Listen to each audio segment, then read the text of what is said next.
What the fuck is this piece of shit? Hi, my name is Nacho, welcome back to my channel, and today I'm going to fly as close as I can to the cancellation sun and call out the nonsense that is the latest Dove commercial for virtual beauty. To summarize, this ad shows a strong female character fighting a monster in a cool looking set of armor, but when she goes backstage, she strips the armor, revealing that she's in fact one of the humans from the movie WALL-E. This self-insert, because of course it's a self-insert, is delivered with the message that 74% of women feel underrepresented in video games, and that Dove partnered up with Epic Games to make virtual beauty real. And where did they get these numbers from? Dramatic effect. Symbolism. This ad is what in the gaming community we call a fat L, pun slightly intended. Before I can go full into this, I should give you some context about myself. Growing up in school, I was very small and I was very shy, so I didn't really have that many friends. But I've always been into sports, so when I was not playing outside, I was inside playing video games. So my time has always been split between the two of them. Now, I'm not a professional athlete, but I take my competition and my training rather seriously. Here are my credentials. And I know what you're thinking, did this guy just took advantage of the topic to show off himself? You're goddamn right. Now, the same passion I have about training, I share with gaming. So when I saw the Dove ad promoting very unhealthy standards to cash grab gamers, I felt so angry that a massive soap company would prey on their insecurities to make a profit. But why am I calling this predatory? To explain this, let me tell you a story. I don't usually go on Twitter except when I'm digging to make a video or posting my Wordle results, which are pretty good, you should consider following me. But it was in the Bird app where I found this ad and I retweeted it saying that it sounded like an insult to the gamer ladies who take care of their physique. And along came the rebuttal from two lovely individuals that I'm gonna call Lady 1 and Lady 2, and I made the annoying mistake of replying to them. Now what I found out later, and you'll be able to guess this given their responses, is that these two ladies are not exactly what you'd call fit. I'm not trying to body shame them or anything, I'm sure they are just as happy the way they look, enough to feel the need to argue about this with me.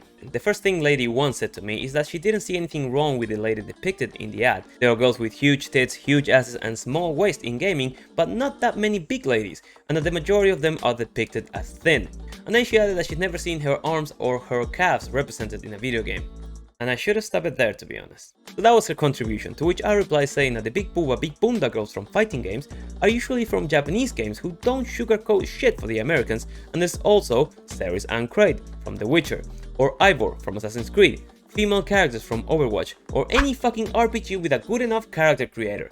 You can make your character look however the fuck you want. But gamers don't usually like to play as themselves because games are a way to escape reality, which is one of the great things about them. I should also mention that this girl who so courageously fight against over-sexualization of women in games also has an OnlyFans.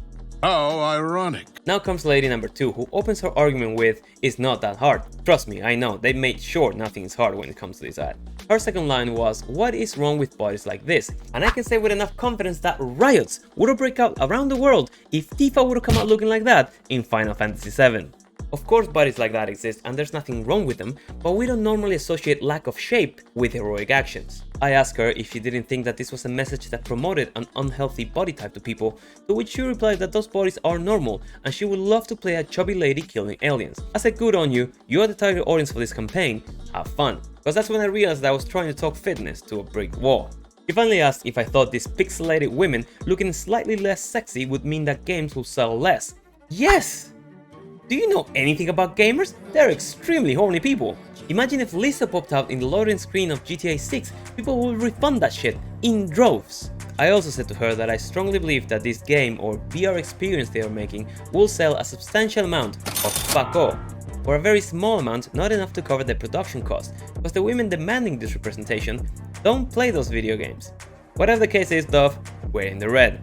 Now, I want to thank Lady 1 and Lady 2 for being part of the problem, but Lady 2 ended up raising a point that was rather interesting. If you think about it, there's a huge variety of body types when it comes to men in gaming, from fat drunk monks like Borraicho to shredded demigods like Kratos, without a single man asking for more representation in any of those games. Because it's honestly the least of our concerns, which is why I believe gaming companies focus more on male lead characters for their games, because when they do women lead games, they have this whole army of loud feminists complaining on how they look and review bombing any new releases not being able to be satisfied with anything, so they are the ones creating their own lack of supply. Because game companies honestly don't want to walk on that ice. I wrote a blog post a while ago about why I f***ing hate video games, because this is what it does, it appeals to like the male fantasy. Gamers tend to find it cool when a character has 22-inch biceps with a non-existent waist because that is commonly associated with feat of strength, even though the actual strong boys are the ones with more fat. And I believe both men and women love to see sexy or strong looking bodies in female game characters because in a way they are inspiring. They make you want to improve your own image despite some of those bodies being unachievable in any natural way.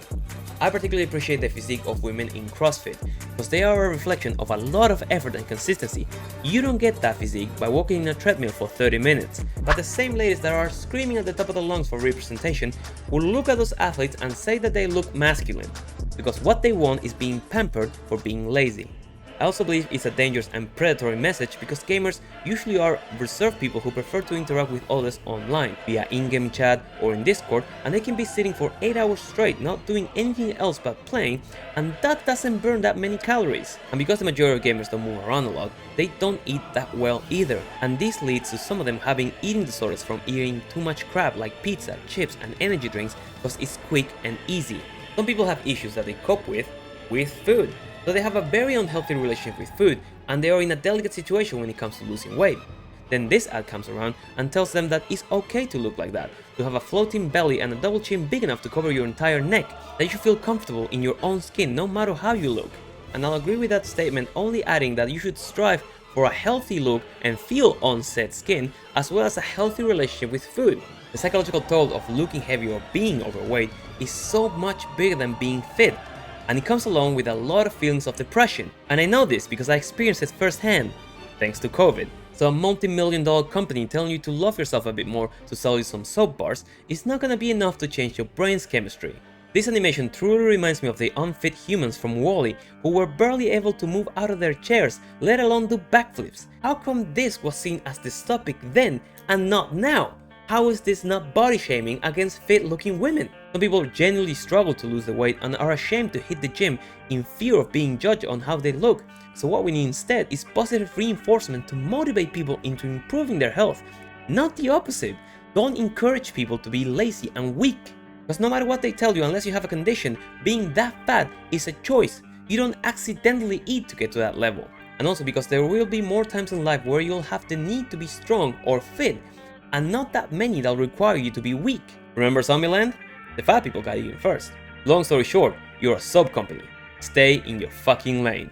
But if you watch this far into the video, leave us a like, let me know in the comments down below which is your favorite game character that inspires you to this day. Actor's Wrath. And as always, I've been Nacho. Hope you enjoyed the video, and I'll see you in the next one. Take care.